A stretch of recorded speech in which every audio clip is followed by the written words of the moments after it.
Hey, how is everybody? I feel like I've gotten to know everybody in this room a lot in the last few months, and so I'm actually feeling community or comfortable in this space. I really, the LJCC is so proud to put this on. Of course, with the grant from the Alabama Humanities Alliance, but we, our whole belief is to bring people together and build life-changing experiences. I missed last month, unfortunately, but you all know that every time I come here, I end up crying at some point because I learned something or I feel something. Barbara and I have only met a few times in passing, but I'm so happy you're here. I know that I knew your name prior to even meeting you. People speak highly of you, so I cannot wait to hear what you have to say. And of course, Margaret Norman, who is our ever awesome host. And we're coming kind of to a close of the season, so I'm really excited to hear what you have to say. Thanks. Thank you, Elizabeth, and thank you all for coming this evening. I know, I feel like we have our group of regulars, which is really fun to see you all every month for another one of these. They've all been great, and like Elizabeth said, this is actually our second to last one, so I'll tell you a little bit about our last one at the end. But for now, I'm excited to welcome Barbara. Barbara and I have actually just gotten to know each other recently, which has been really fun and is nice for me to have somebody on here who I don't already know very well. But as the next president of Temple Emanu-El, I'm sure we're going to get to know each other pretty well in the next few years, so this is a good jumping off point. So with that, I'd love to open up by asking you a little bit about your early life. I know you grew up in New Orleans, which has its own unique context as a southern city. Right. So maybe you can start by telling us just a little bit about growing up Jewish in New Orleans and your family. Anything in your early life you want us to know.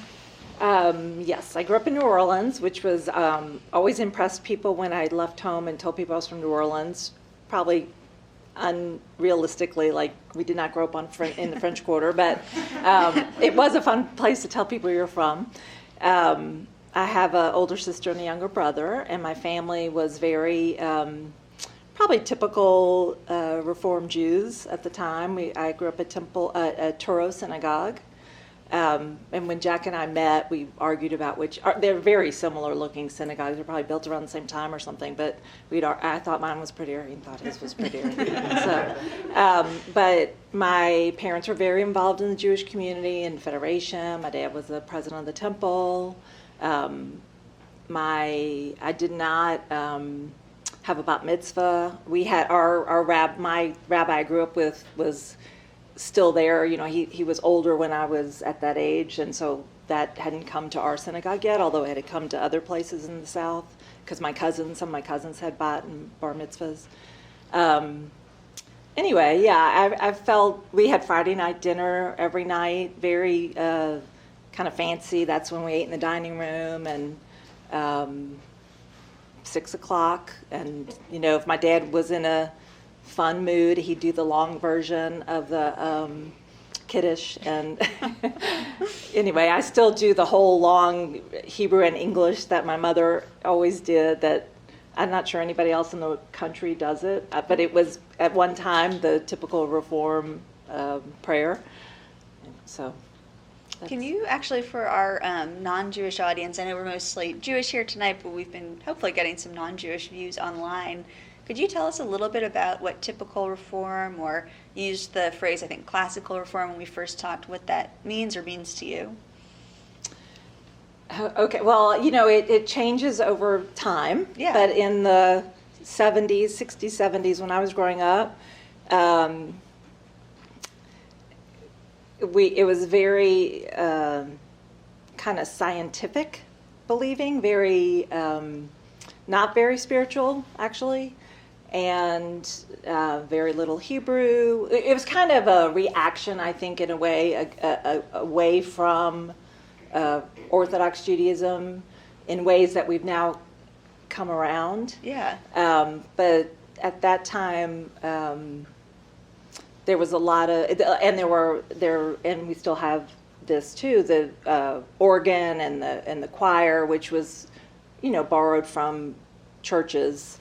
So I know that for a lot of my friends here that are conservative, or they're just like, oh, that doesn't seem Jewish to me. But that's how I grew up, with a male cantorial soloist with this booming voice, and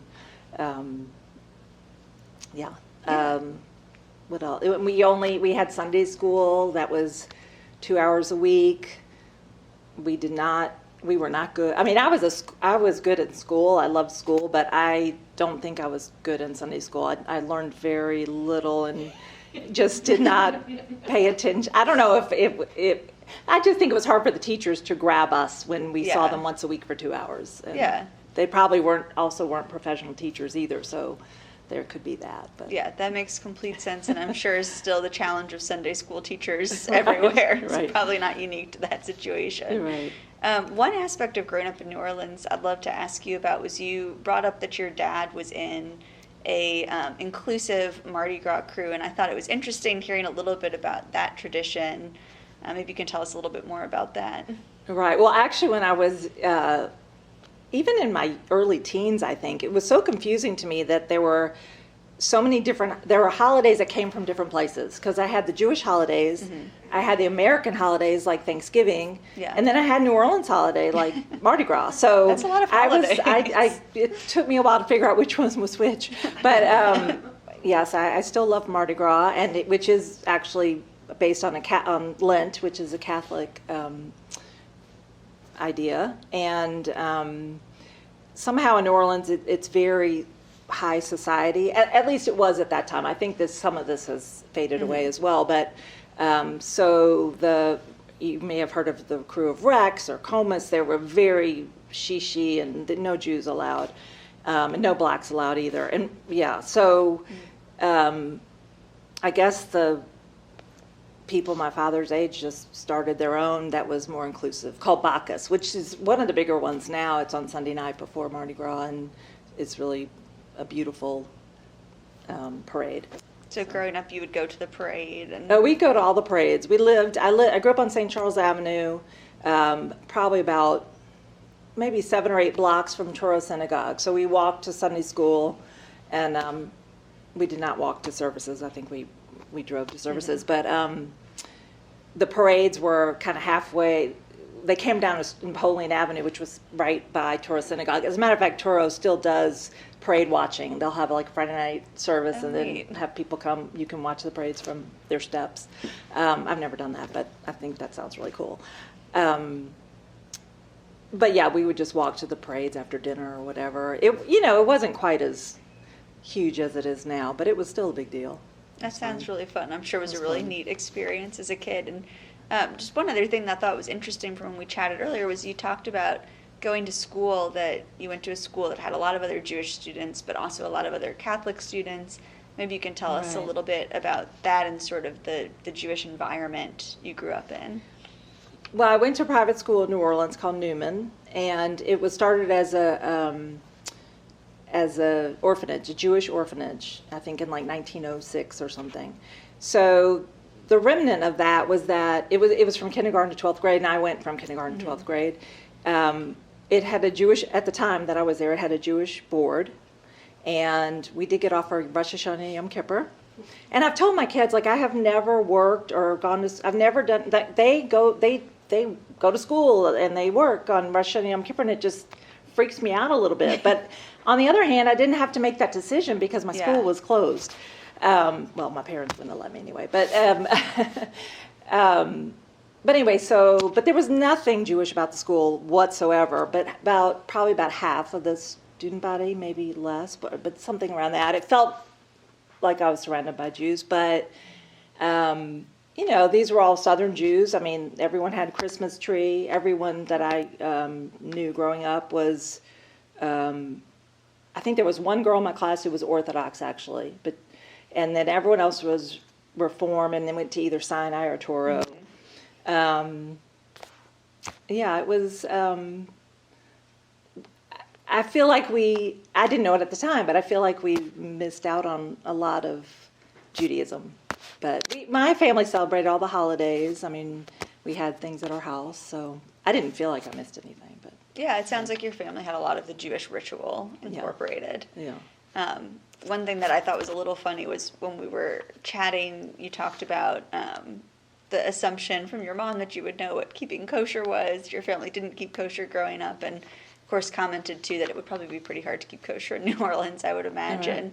Right. But can you tell us a little bit about that? Well, you're talking about when I was in college, I went on a Federation mission for Yes. college students, and these are the kind of things that made me realize that I, even though I felt so Jewish, I thought I was like this big Jew, and then I didn't know anything. People, all the other kids at this on this mission were doing the Birkat Hamazon, which is the prayer after meals, and they were singing and clapping and doing, and everyone was doing it. I was just sitting there going, "What's happening?" I mean, I never heard it before in my life. Which, if I didn't feel so Jewish, I don't think would have been a big deal. But because I did feel very Jewish, it really floored me. And then there was a guy on the trip who said something to me about he'd never had a cheeseburger, and I said, "Why?" And he said, "Because it's not kosher." And I was like, "What?" So, I knew that shellfish wasn't kosher, and I knew that pork wasn't kosher, but I really did not know that cheese and meat together wasn't kosher. And when I told my mother that story, I kind of like accused her, like, I didn't know, why didn't I know that? And she said, "Yes, you knew that." I'm like, "No, I didn't know." And she thought I was teasing her. But, she had grandparents who kept kosher. That was my great-grandparents. I didn't know them. So I never was in a home that anybody kept kosher. So I only knew what I knew from the media, from, movies. And they didn't talk about milk and meat in movies. Yeah, I think that's such a great anecdote. And I also totally relate, by the way, as somebody who, I feel like my own Jewish education was a little spotty, but Judaism always a part of my identity. So I get that feeling of sort of when then you're in a more Jewish context and you feel like, oh, wait, am I actually that Jewish? So I get that. This is actually a great transition, though, to bring us forward a little bit. And I'm curious, I don't think I actually asked you this before, but what brought you to Brown? That's so far from home. Were you hesitant to go that far? Were you excited to go somewhere new? Yeah, I wanted to go to a different part of the country, definitely. And I had a really good guidance counselor who was saying, said, you don't have to do this. You don't do this because you feel like you have to. I was like, oh no, I want to go somewhere far away, and or just a different part of the country, because I knew the cultures were different in different places. Yeah. I didn't realize that New Orleans had its own culture of its own that doesn't match anything. I thought it was Southern, but I told you later, like when I moved to Nashville after Brown, I thought I was moving back home to the South, and I was not. It was totally different than New Orleans. Yeah, I'm going to prompt you to tell us a little bit about that too, because I think that's fascinating. Yeah, so I just wanted to go. I loved studying and academics, so I wanted to challenge myself, which I did. Was it? I succeeded. I've heard this from other people who went from South to North for college, but although I guess New Orleans, you said people were sort of impressed that you came from New Orleans, but were there like other reactions to you being from the South among other students or Jewish students? Not that I remember. I mean, of course, there were a lot of New Yorkers, but I had also gone to summer camp in Maine. I don't tell you that. I don't think, but with a lot of New Yorkers, so I don't remember thinking anything about that. Okay, so you're kind of used to a Northeastern. I mean, y'all, they made fun of y'all, but I was used to that too. Yeah, so you were already prepared for that. That's right. And tell me a little. I mean, you started telling us a little bit about going on this mission trip, but how did you plug into Jewish life in college once you got there, if you did? Well, because I was already dating Jack, I guess, but all the Jewish kids would go to services. There was a synagogue somewhere in Providence that we went to for Rosh Hashanah and Yom Kippur. I think I went to Hillel. I mean, I would find a service just for those two holidays. I don't remember doing anything for Shabbat at all. That's all I really remember. Where was the Federation trip that you went on? Where were you going to? Oh, the Federation trip went to Poland. My sister had gone. She's 3 years older than me, and she had gone on this trip. And it was a trip that went somewhere in Eastern Europe and then to Israel. Oh, neat. So, and I think her trip might have been 6 weeks, but my trip might have been 4 weeks. But anyway, we went to Poland, and that was the first time I went to Auschwitz, which I've been to a couple times since then, and then to Israel. How do you feel like that shaped you as a young adult? It sounds like a very powerful trip. It was. Another part of my growing up is my mother, had me reading books about the Holocaust. I remember reading The Diary of Anne Frank was probably, and also Elie Wiesel's Night. That might have been the first one. I'm not sure which one came first, but pretty young, probably 12 or 13 or something. But going to Auschwitz was what was so powerful about it, in a bad way, obviously, but was that all of the descriptions had been written by the Russians. So there was no mention of, the word Jew was not written up there. Interesting. There was nothing written about, the victims. Yeah. There was nothing about Jews. And so that was just, it was like a offense on top of an offense. It was so disheartening. But the reason I realized that is because when Jack and I went together on a trip, a young leadership trip, I guess, from Birmingham, maybe in 91, that's my phone, we went back to Auschwitz, and it had been rewritten, and a rabbi, Talushkin, maybe? A young rabbi who was actually on our trip had helped rewrite the descriptions, and, it was just so much more comforting, in a way, to be able to grieve and see that for everyone to see, for everyone to know your grief, Yeah, that is really interesting to have those back-to-back experiences. Yeah. And what about going to Israel? Was this your first time in No, Israel? the last time, a couple times ago, we went to Israel. I added up how many times I've been, but now I can't remember what it was. But my parents took me. We went with my mother's sister and her family. So I have a cousin my age, a girl cousin my age. We went when we were teenagers. Then I went on this trip in college. Then it could have been 10 or 15 years. I mean, it's not like I went every year, but Yeah. I do remember going even in college on that mission where everyone was like so excited to touch down. And the first time in Israel, I was like, yeah, I kind of already went. But I was so young, I didn't really appreciate it. So I feel like I had a real first time. Yeah, that makes sense. But I definitely know that it was very important to my parents because they took us there, and so that's very meaningful. Yeah, absolutely. So you've mentioned that you met your husband, Jack, in college, who's sitting right there. Mm-hmm. Do you have a good how you met story, just out of curiosity? How'd you all meet? Well, he was in my dorm.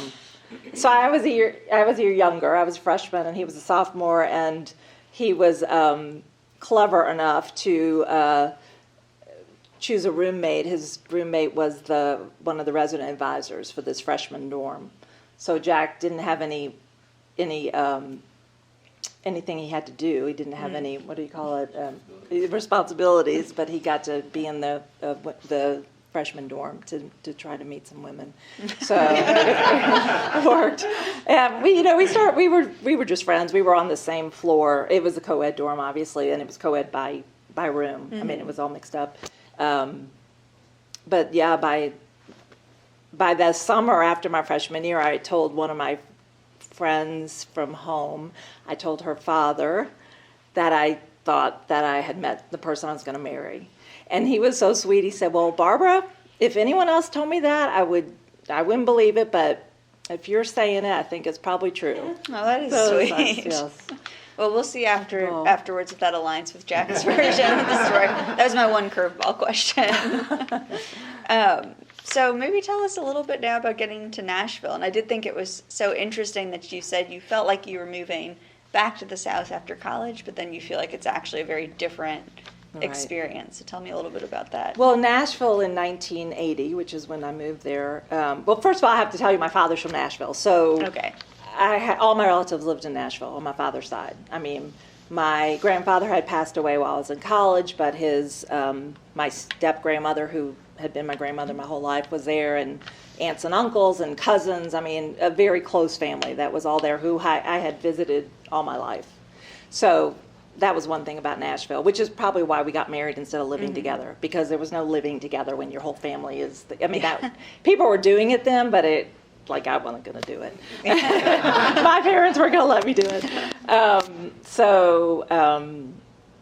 Nashville. Yeah, so Nashville was very much like Birmingham at the time. They were almost identical cities, I think. In terms of the religious culture, very religious, very Christian, very Baptist. Church of Christ. I met, somebody that I worked with. I worked at an insurance company and had these philosophical discussions with somebody my age who was Christian, and I had probably never done that before. Yeah. Someone who really believed, and it was fascinating to me. But yes, it was a difference. New Orleans is more Catholic and a little more loose, in terms of, drinking and all those kind of things. So it was the work part, the home part with family was great, and the work part was great too, but it was a learning experience. Did you feel like there was some culture shock there? Oh yeah, totally. I mean, there was culture shock when I went to Brown, there was culture shock when I came back to Nashville. Did you miss New Orleans at all during that time? I don't think so. I mean, and we visited a lot, obviously. A little bit of New Orleans goes a long way. So you weathered the culture shock well then. Yeah. And did you all get involved in the Jewish community in Nashville beyond sort of your own family? We did. I'm trying to remember what. I feel like all of our friends were the young Jewish couples, but I can't remember if there was an organization around it or how, or if it was just family wise. Yeah. I don't really. Do you remember? I guess I was sort of curious, because you said they were identical cities, like how similar the Jewish community is. It's very similar. Okay. And, like my cousins that grew up, they all went to all these southeast, whatever it was, Softy, or, they all went to these retreats together. They all know each other. I didn't do any of that one. That's the other thing. I didn't do any of that when I was in high school or in New Orleans. So none of the youth groups? I didnn't do any youth group or anything like that, no. Okay, but you did do Jewish summer camp, and so it sounds like that No, was... I didn't do Jewish summer camp. Oh, just summer camp. Oh, I shouldn't have assumed I that. went to a summer camp in Maine, which was all Jewish girls. Yeah. And we had a Friday night service, which was beautiful. But that was it. There was nothing Jewish about it. There was no Jewish learning. It was kind of like my high school. That's what I was just thinking. It sounds like that Yeah. sort of a specific context of your youth is to be in these sort of Jewish structured environments without totally all of the Judaism, Jewish content within it. So that's sort of interesting. Right. One thing I didn't ask you in your college years, but maybe you can tell us a little bit about what you studied and where you got into in your career. I loved that you said earlier to me that you see everything through Judaism and math. I told you that's what my kids say about me, but it's probably true. Yes, I love math. I majored in math. So, but I did take, and at Brown you could choose there was no core curriculum. You could really choose what you wanted to study as long as it was an approved concentration. So there were some, like if you're going to major in biology, they might make you take Latin or, I don't know. But I did take a well-rounded, I just enjoyed a lot of things. So I did take history and English, but I did like math the most. And then you continued that into your career. Yeah, I did. I was thinking I would be a high school math teacher. And I actually student taught after Jack left at my senior year at Brown. I student taught the second semester, which was really intense and stressful. Yeah. But then when we got married, we were moving to Nashville, and I wanted to have a job because he was going to be in med school and I was going to be supporting us, and I told you something. There was something about integration, which it was in 1980, which is kind of hard to believe. But either something was sunsetting or changing, and the schools weren't sure how it was going to affect them, the private schools and the public schools. Yeah. So nobody wanted to hire until it all shook out after school started. Well, that was going to be September, and we were getting married in June, and I just couldn't handle that. So I ended up working at an insurance company. And that's how I became an actuary. That is amazing. And maybe the reason in Nashville I can't remember what volunteer stuff we did, is we were both studying so hard. Yeah. Because I was taking those actuarial exams, which I was studying. You were supposed to study 300 hours Oh, wow. This is on top of work. Like, I don't think I ever quite got all that in, but you would get some time at work, but you were supposed to study at home as well. This is every 6 months. It would be 300 hours, and then, of course, Jack was in med school, so we just studied all the time. It's probably a busy time for you It was all. a busy time. And that is sort of interesting that even then there was, even though you can't remember the exact details, something happening around the integration question that was I know. proving I a know. roadblock in that moment. It's kind of hard to believe. Mhm. Well, this brings you to Birmingham. So would love to hear about your move here, maybe your first impressions of Birmingham or the Jewish community here. And of course, I know your husband has sort of deep roots in Birmingham, so maybe you could tell us a little bit about that. Well, first I'll say I do remember walking down the sidewalk in New Orleans, having a conversation before we got married, maybe even. I don't remember exactly when in our lives, but talking about where we want to live. Yeah. Do we want to live in New Orleans? Do we want to live in Birmingham? And I think because my parents both moved from elsewhere, my mom was from Miami, my dad was from Nashville. She went to Vanderbilt, that's how they met. I just never thought that that's what you were supposed to do, live where your parents lived. Yeah. And of course, Jack's family had been here for several generations, so I was fine with coming to Birmingham. So that's how we made that decision. And what was your question? So when Jack finished med school, he got a residency here, which, because we knew that we wanted to end up here and thought doing a residency where you're going to move would be a good idea. Do you have any sort of memories of first impressions of plugging into the Jewish community Oh, the here? Jewish community? Oh. Or Birmingham as a whole? Well, Either way. Birmingham as a whole, I kept a running list Okay. of annoyances. Oh, I'd You know, love to hear like- some of them. They're silly, but they're things like, you know how all the road signs are painted on the street? Like turn left or turn right, and if there's a car on top of it, you can't see it. Like that didn't make any sense to me. They don't do that in New Orleans. You know, they're up on the sky. So just things like that. People, stopping in the middle of the street to talk to each other. Yes. It was just very. Some of that happened in Nashville too, but just very slow paced. Don't get me started on reading the letters to the editor and stuff like that in the paper, and the politics kind of at that time, just very, I was coming from this very liberal college, university, so it was a shock. Oh yeah, that would definitely be a transition. Mm-hmm. And I will say, it took me a long time to get used to people stopping, or not even stopping, but walking by you and saying, "How are you?" on the street. I think I was very rude to a lot of people for a long time when I didn't really know what was happening. So that is a Birmingham thing. What about They do that in New Orleans too, though. Okay, so you're used to that already. What about of the Jewish community or Temple Emanu-El? So you all are going to Temple Emanu-El. Do you remember the first time you went there?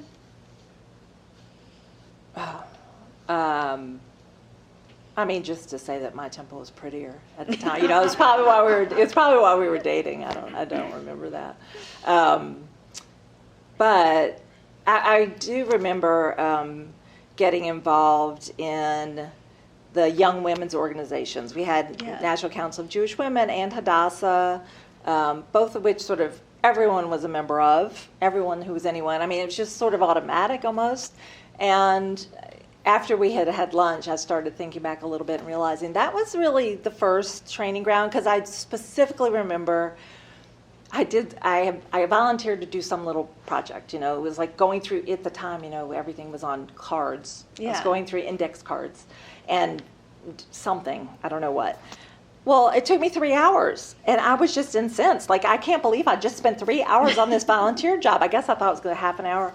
And I can't remember who the woman was. It really might have been Adrienne Brooke, because she's Miss Hadassah. But anyway, it was someone of that generation, but it very likely was Adrienne. And I said, I spent 3 hours on that. I didn't have a lot of time. I was like counting my minutes of studying, and she was like, yeah. And that's when I realized, volunteer work takes a lot of time. Yeah. So it kind of was a learning experience, that this is not just going to be something where you just, spend 10 minutes and you're done. So that was, I should have gotten out there. No, I'm just kidding. It's all been great. Well, it sounds like even with that, though, you did, stick with it. And tell me a little bit about that as sort of a launching point for getting involved in the Jewish community as a whole. It's interesting that sort of was your training ground for that. Well, the real training ground really was Federation, because I always knew I wanted to be involved in Federation because of my family history.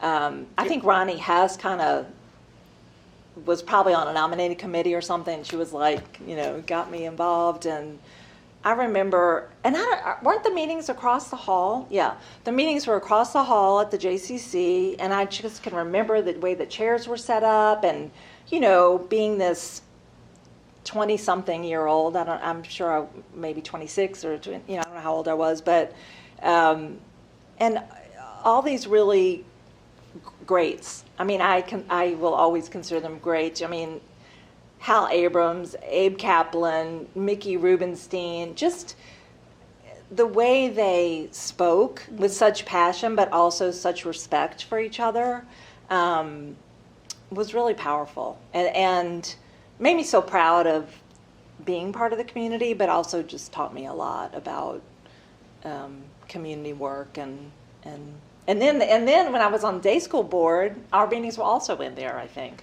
our meetings were also in that room. You've been all over this building. That's right. No, only that one Just room. that one. I guess all the board meetings were in that. It's probably before we had we redid the building and built the boardroom. But anyway, yeah. It's interesting to me the role that those people had in sort of inspiring you to become and continue to be involved, because I feel like that's something I've heard from other people too, that just interacting with members of that generation who were so passionate and involved was really sort of an identity shaping experience. It was, and Suzanne Bierman just said to me last week something about she was so glad I was going to be involved at Temple Emanu-El or whatever, and I said, well, you're the reason for that, because you never gave up at the day school. We put her in charge of like this very complicated committee trying to figure out how the different threads of Judaism could live together happily, and she took that on and did such a great job, and kind of never retired. So I said, I'm trying to take after you. She's still on committees Yeah, too. She's on one of my committees surprised. right now, so that's not surprising. But you mentioned your family's history with the Federation. So your parents were involved in Federation work. I'm curious why you think specifically the Federation side of things was important to them, and also maybe that leads into why it's important to you. I think that was just, my dad was also president of the synagogue, so it wasn't like, they also felt the synagogue was important, but I think it started with Israel. Federation was where support for Israel happened, and they probably enjoyed meeting people. They went on a young leadership meeting a mission when they were probably in their 30s. Probably right when Israel was, maybe in the 50s or something. I don't know. I think they had the similar experiences that they then provided for me.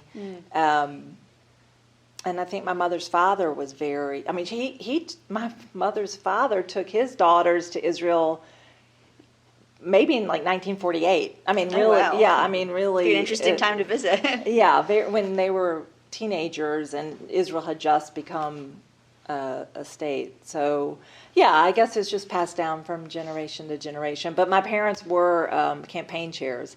And I vividly remember, this must have been when I was in high school or young high school, where I was still listening to what they were talking about in code, so we wouldn't know who they were talking about. But they knew who they were talking about. We didn't know if they were talking about thousands of dollars or millions of dollars. We didn't know, but they would say five. They gave five. And they gave, they were talking about their work that they were doing. And so you probably get some of this by osmosis from them. Right, exactly. And it's, now my dad's gone, and my mom, I'm going to start crying. My mom is alive, but she's not really with it. And I think so many times, how much they could help me if I could talk to them when they're.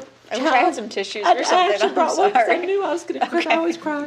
I was like, what would I cry about? Really, we're just talking about. But anyway, my parents, when there are challenges, because that's the kind of thing they would be helpful with. My dad more strategically, maybe, and my mom more emotionally, but I do miss that. So yeah, well, it sounds like they were really important in shaping that part of you. So that's really special to have had that. Yeah, I'm grateful. Yeah. One thing, you mentioned being sort of the 20-something in the room at those meetings. Was it unusual to be so young and involved at that level at that time? It sort of strikes me as unusual.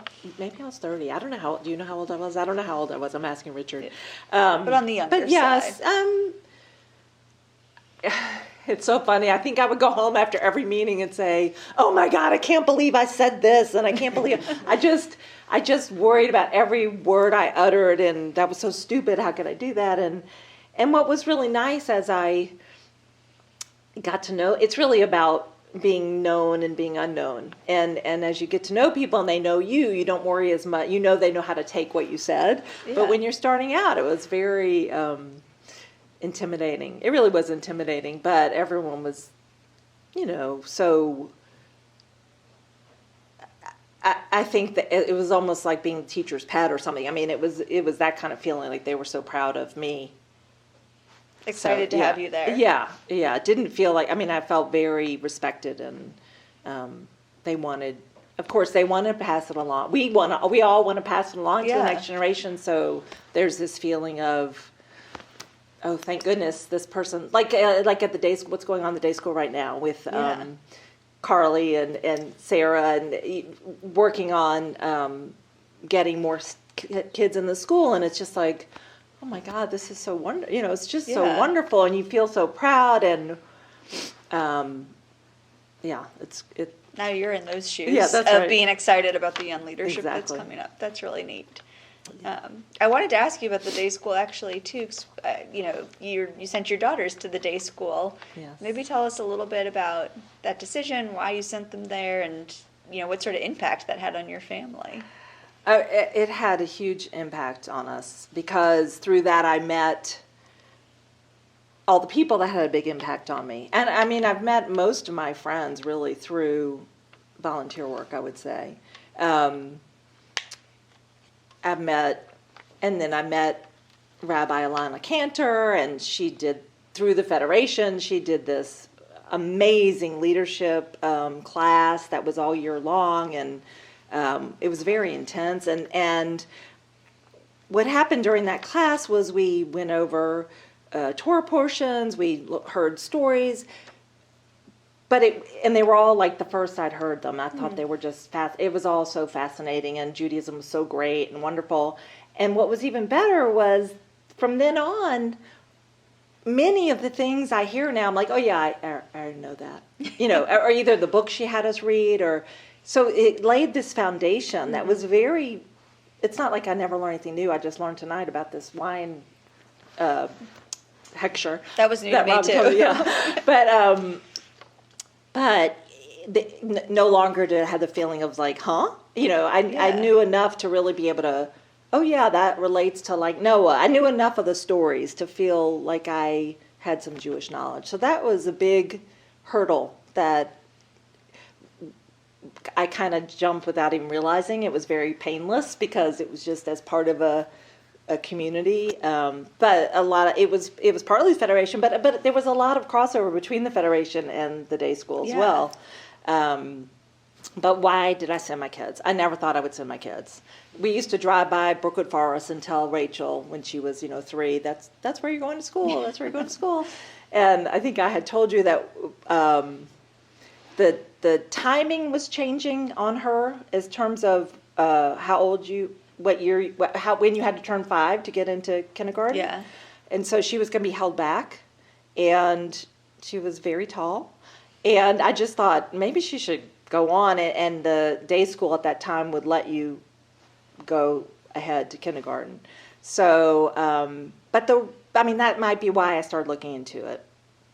But then so many things came together. The idea that when I was on that mission in Israel and people were doing the Birkat Hamazon, which of course I didn't even know what it was called, and I didn't know what they were doing, and I just felt like so much of what my parents knew by osmosis from their grandparents, and they cared about, but didn't observe. Yeah. And that I didn't have the chance to even know it. So I just could see that each generation, if I continued on this path, was going to have less and less to grab a hold of. Yeah. So that was one thing. And, I also, should I tell this story about Uncle Kenneth? My father's brother, who is a year, he's still living, he's 92, and he was a year younger than my father, 2 years. I always thought of him as very, he had a big Christmas tree and too much Hebrew in the synagogue, all these kind of anti-Jew, but not really. I mean, he did all the holidays and everything. Yeah. But so I was skiing with him one time. We were going up the chairlift, and the other side of the family was having a pinyin aben, which I was calling it a thing. I didn't know what it was called. And my Uncle Kenneth says, "Oh, you mean a pinyin aben?" And he knew all about it. And I was like, "Oh my God." Uncle Kenneth knows these things. And, I don't know, it just all hit me that this other generation just knew so much, and I never had a chance. So I wanted my kids to, I love Reform Judaism. I love being able to do the things that are meaningful and do them the way that's comfortable for me. But I do realize that without building it back up at some point, maybe every generation, it doesn't work right. The people that started Reform Judaism, they were Orthodox Jews. They knew everything. Yeah. And they decided, we're getting too involved in the rules. We need to dial it back. Anyway, so an unintended consequence of that was that we lost a lot of the ideas. So. Well, it's really interesting the way you put that, too, around sort of the assumption that things will be passed down, where that might not necessarily be true. And I think a lesson probably for people in any denomination, too, that sort of intentionality of giving your kids the education to hold on to. But it sounds like it also gave you a chance to grow your own confidence around Jewish knowledge. So that's really neat. Yeah, I remember in kindergarten, Rachel's our oldest, so she would come home for the day school and she was talking about Hava, which is Eve in Hebrew. We had no idea. We didn't know what she was talking about. We had no idea what she was talking about. So, we learned a lot. Yeah. And everyone at the day school, too, was so patient, so I never felt... That was also very nice. It was a small community. And and I was going to tell you the other reason I think that really was powerful for us was I was really close friends with the Kornblums and the Ingalls, and they both had a child a year older who was at the day school. And I remember Karen saying to me, "You will love it." Just like that, just so Karen. That kind of sounds like her. Yeah, actually. and I was like, okay. And you did in the end. Mm-hmm. And of course, Richard was always propagandizing at all the Federation board meetings, which there was a lot. The kids got to talk to who was the the Soviet Natan Sharansky. Natan Sharansky. Anyway, yeah. Great times. One of the reasons I was excited to have you on tonight is because you have been a member of Temple Emanu-El for decades. And we haven't had as many Emanu-El folks up here on our couch during this series. So I'm wondering if you could tell me a little bit, too, about the context of raising a family in Emanu-El and sort of the importance of that place to you. Okay. I think I got really involved so what happened was Rachel was at the day school. Laura was right behind her, 2 years behind her. And when Sunday school started, of course, we'd send our kids to Sunday school. And because Rachel was at the day school, they were having a lot of trouble with her because she was not shy. And she was answering every question, and they were like, shh, don't Give stop the other talking. kids a chance. Give the other kids a chance. And I was like, okay, well, I don't like that. We're not, so we decided, and I found out that a lot of the day school kids don't go to Sunday school, but it made me upset because I wanted them to feel really connected to Temple. Yeah. So I made the decision to start going to Saturday morning services with them, which was very powerful. So we always went to Saturday morning, and like I told you, it helped with Jack was working on Saturday mornings. He would come home at 11 before we started going to services. We'd all be in our pajamas. We'd just be hanging out, watching TV or whatever we were doing, and hungry, and then we wanted to go eat, but we had to all get dressed, and it was just sort of a mess. So when we started going to Temple, you know, it got us out of the house, got us going. Jack would meet us. Services started at 11. That he would pretty much always get there right on time, but he always was there in time for lunch if there was a bar mitzvah. And, you know, Maggie was a little bitty, my youngest, and she would go to, they had babysitting, so we'd have her stay till a particular prayer, and then she would know to go to babysitting when she was little. I don't know, it just felt like home. And Jack was the president. We figured out, he was the same age as my father was when my father was president. They were both 44. Oh, neat. Rachel was confirmed that year, so she was in 10th grade. So that's where our family was. So, you know, he was always on, you know, you don't get to be president until you've been on the board a billion years. So Yeah. he was always involved at Temple. I told you we sort of divided and conquered. So Yeah, and now you're flipping. and then we're flipping. Yeah. So I was at Federation, the day school, and Jack was at Temple Emanu-El, and now he's president of the Federation. And you were just on the day school board as well, and now I'm at Temple. So I love it. Y'all are dividing and conquering the Birmingham Jewish community. It's great. And I love, too, how you described sort of the way that Saturday services, you know, provided structure for your family. And I know that Friday night dinners were important to you as well. You know, how was that ritual sort of part of your life, or is part of your life? Well, not so much anymore, but when the kids were little, we did make a concerted effort to have another family probably over, have friends over, and have a nice dinner. And I told you that the reason I would invite friends over, because then I knew I would have to do something nice. So the hardest part of the whole thing was just remembering to ask somebody. You know, it was almost like getting, you know how getting, well, you don't know yet, but you're going to find out.